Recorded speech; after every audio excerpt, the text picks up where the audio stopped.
নমস্কার, আমি তনিমা, আর আমার নতুন আরেকটি গল্পে আপনাদের সবাইকে অনেক অনেক স্বাগত।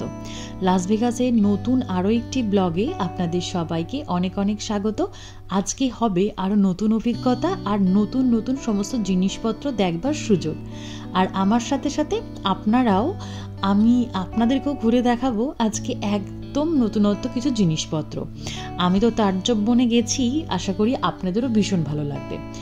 এখন আমরা ঠিক যে জায়গাটায় রয়েছি এটাও একটা হোটেল, তবে এখানে থেকে আমরা বেরিয়ে যাব অন্য আরেকটি সুন্দর জিনিস দেখার জন্য।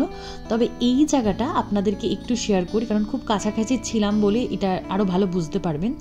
এই সামনে যে যত বড় বড় স্ক্রিন দেখতে পাচ্ছেন চারিদিক জুড়ে রয়েছে, এগুলো হচ্ছে বিভিন্ন ধরনের খেলার এক একটা মেশিন, আর এগুলোই হচ্ছে ক্যাসিনো। ওপর থেকে একটা ছোট্ট রেলগাড়ি চলে গেল, এটা হচ্ছে একটা হোটেলের সাথে অন্য হোটেলকে কানেক্ট করে। আর যেই জন্য আপনাদেরকে বললাম দারুণ জিনিস দেখবার আছে, সেটা হচ্ছে ঠিক এই জায়গাটা, আমেরিকার মধ্যে এক টুকরো ইজিপ্ট। তো এখানে আমরা যে জায়গাটাতে দাঁড়িয়ে রয়েছি, এই সামনের যেই লম্বাই একটা পিরামিড আপনারা দেখতে পাচ্ছেন, এটি কিন্তু আসলে একটি হোটেল, আর এর নাম হচ্ছে লাক্সার। ইজিপ্টের একটি শহরের নাম লাক্সার, এবং সেই আদলেই এই হোটেলটি তৈরি করা হয়েছে। তাহলে চলুন এবার এর ভিতরে ঢোকা যাক।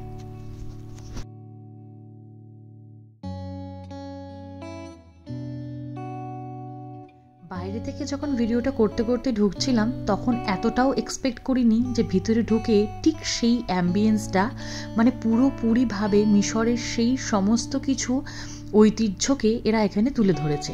এবং আর একটা কথা না বললেই নয়, বাইরে থেকে আমার ক্যামেরায় ওই পিরামিডটা যে ঠিক কত বড় সেটা নিশ্চয়ই আপনারা বুঝতে পারেননি, তবে আর খানিকক্ষণের মধ্যেই আপনাদের সে ধারণা হবে। তবে ইচ্ছা আছে এখানে আমরা একটু ক্যাসিনো খেলবো। লাস ভেগাসে এসে যদি একটুখানি ক্যাসিনো নাই খেললাম, তাহলে তো এই যাত্রাটাই পুরো বৃথা হয়ে যাবে। তো আমরা অনেক খুঁজে খেজে একটা ভালো গেম বার করেছি, মানে এত গেমের মধ্যে কোন গেমটা যে ঠিকঠাক করে একটু বুঝবো সেটারই জন্যই আমরা এদিক ওদিক ঘুরে বেড়াচ্ছিলাম। তো অনেকগুলো মেশিন ঘুরে ভাবলাম এত সুন্দর একটা হোটেলে বসে এখানেই দুদণ্ড সময় একটু কাটানো যাক। আর এখন অনল আর অবিনাশ খেলার পরে আমি $1 দিয়ে খেলা স্টার্ট করছি। আর এই মেশিনটা চুজ করার আরও একটি কারণ হচ্ছে এখানে ন্যূনতম $1 দিয়ে এই ক্যাসিনোটি খেলা যায়।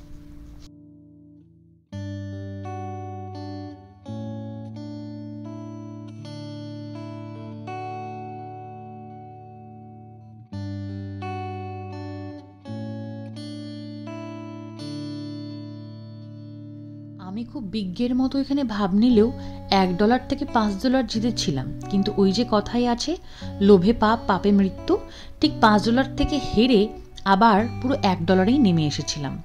যাই হোক, এখানে খেলাধুলা সেরে আমরা একটু এদিকটাতে ঘোরাফেরা করে এবার যাব হচ্ছে এই হোটেলটারই একটু ওপরের দিকে।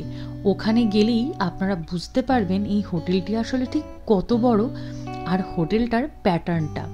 তো ভাবলাম এত দূর থেকে যখন এই জায়গাটায় এসে পৌঁছেছি, এই ভিডিওটা আমার টাইমলাইনেও থেকে যাক, আর আপনাদেরকেও একটু খানিকটা তো শেয়ার করতেই পারবো যে মিশরে না গিয়েও একটু খানিকটা মিশরের অ্যাম্বিয়েন্স তো আমরা পাচ্ছি।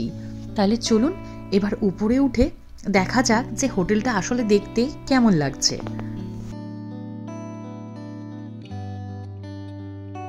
এতক্ষণ আমরা যে জায়গাটাতে ছিলাম সেটা কিন্তু নিচে সমস্ত খাবার, রেস্টুরেন্ট, শপিং মল এবং ক্যাসিনোর জায়গা। আর এখন যে জায়গাটাতে উঠে আসলাম, এখান থেকেই ওই সিকিউরিটি পার করার পরই হোটেলের আসল রিসেপশন থেকে শুরু করে চেকিং সব শুরু হবে। আর এই ওপর থেকে নিচটা দেখে নিশ্চয়ই বুঝতে পারছেন যে এরিয়াটা আসলে কতটা বড়। আর একটা মজার জিনিস কি জানেন, হোটেলটা বাইরে থেকে ঠিক যেমন ঢালু দেখতে, ভিতরটাও কিন্তু ঠিক একই রকম। এই যে খাঁজ করা সমস্ত জায়গাগুলো দেখতে পাচ্ছেন, এখানকার এইগুলো হচ্ছে সমস্ত হোটেলের রুম। এবং দেখুন এই হোটেলটা বাইরে থেকেও যেমন দেখতে লাগছিল, ভিতরটাও কিন্তু এরকমই ব্যাকা টাইপের সমস্ত রুম।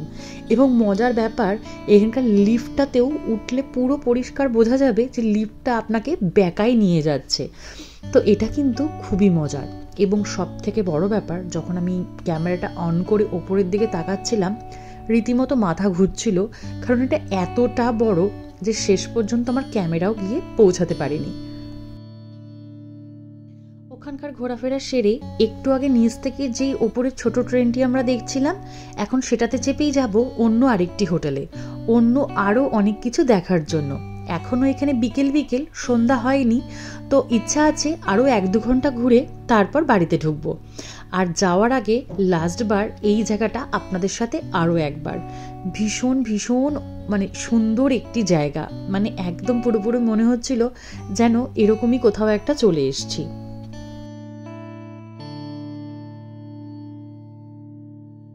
তাহলে চলুন ট্রেনে করে চেপে আরও নতুন গল্পের খোঁজে অন্যদিকে যাওয়া যাক। আর কেমন লাগলো আমার এই ছোট্ট গল্পটি জানাতে কিন্তু একদম ভুলবেন না। যদি ব্লগটি ভালো লেগে থাকে তাহলে লাইক, কমেন্ট আর শেয়ার করে দেবেন। আর যদি ইউটিউবে দেখে থাকেন তাহলে সাবস্ক্রাইব, আর যদি ফেসবুকে দেখে থাকেন তাহলে প্লিজ চ্যানেলটি ফলো করে দেবেন। দেখা হচ্ছে খুব তাড়াতাড়ি নতুন আরও একটি গল্পে। সবাই খুব ভালো থাকবেন, সুস্থ থাকবেন। টাটা।